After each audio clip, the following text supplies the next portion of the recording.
Palestine is the litmus test. Palestine is the cause that pulls the masks to reveal the biggest perpetrator of terror, America. The most violent imperialist power in the world, America. Now Joe Biden is saying that he wants to airdrop food to the very same people he's bombing with American weapons. To the very same people. Shame. To the very same people he's burning with white phosphorus. No amount of American charity or theatrics will whitewash these crimes. No amount of environmentally progressive policies will greenwash these crimes. No amount of gender progressive policies will pinkwash these crimes. Nothing can wash this genocide. Nothing.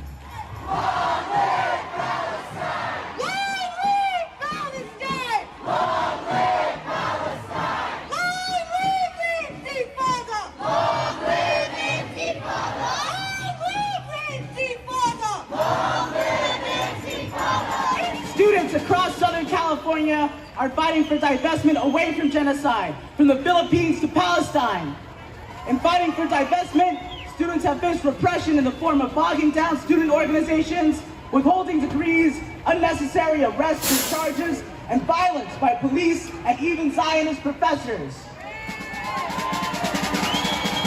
Even in the face of this, students at UCLA, UC Davis, and UC Riverside have won divestment on their campuses. We play a role in building institutions that can stop the war on Palestine. In doing so, we will revolutionize ourselves. Yeah, my name is Ahmed. I'm with the Palestinian Youth Movement. We are a grassroots, independent organization in the Palestinian diaspora, Palestinian Arab youth in the diaspora, who are dedicated and committed to Palestinian liberation, liberating our homeland from the Zionists. So, were you born here in California? I was born here in California, yes.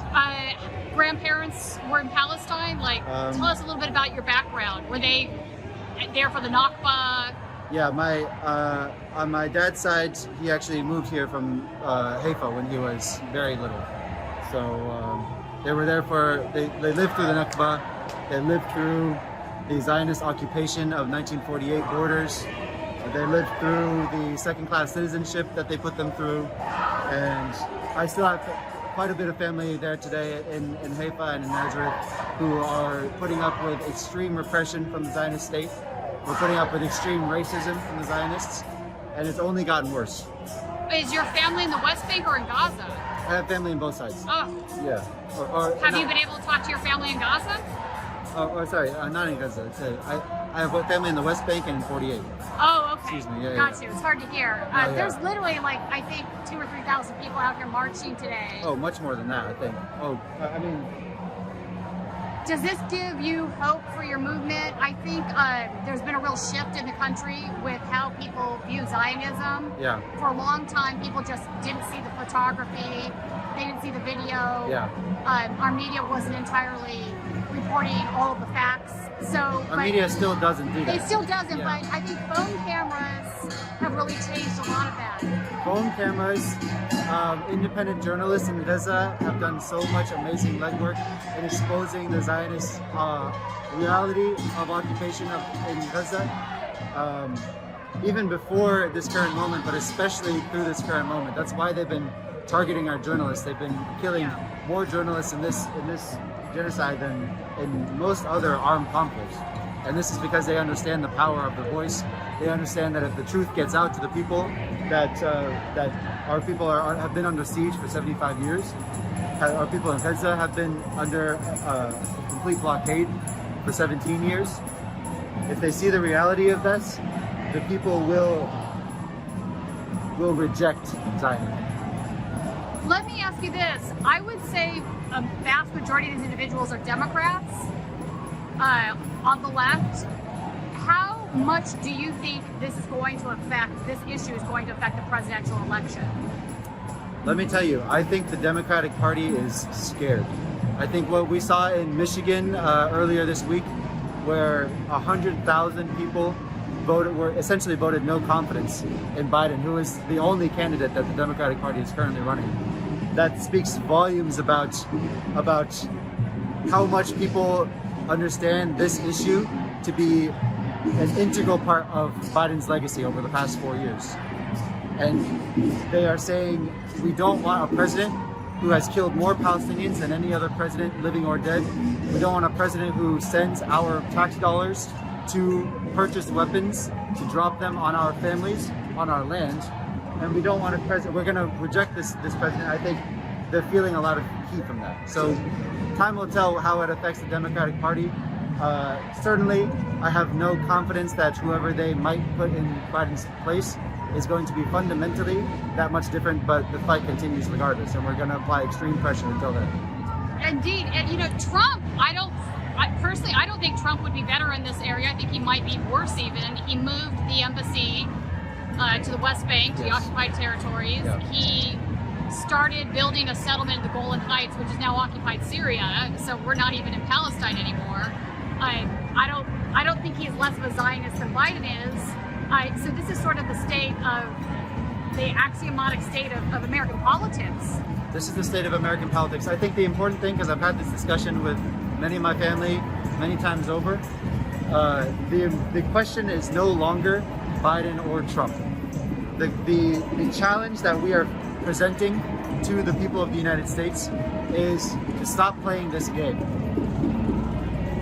They are not, fundamentally, they are not different from each other in any way except a few cosmetic differences.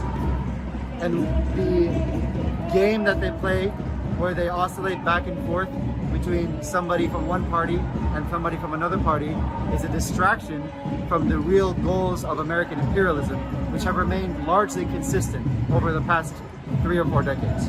Right, and I also think another change that's happening is people are finally realizing that Zionism and Judaism are not the same thing, that these two terms shouldn't be conflated. There are a lot of Jewish people that are not Zionists that are starting to speak out against it because they're tired of, you know, Zionists, quote unquote, speaking in their name.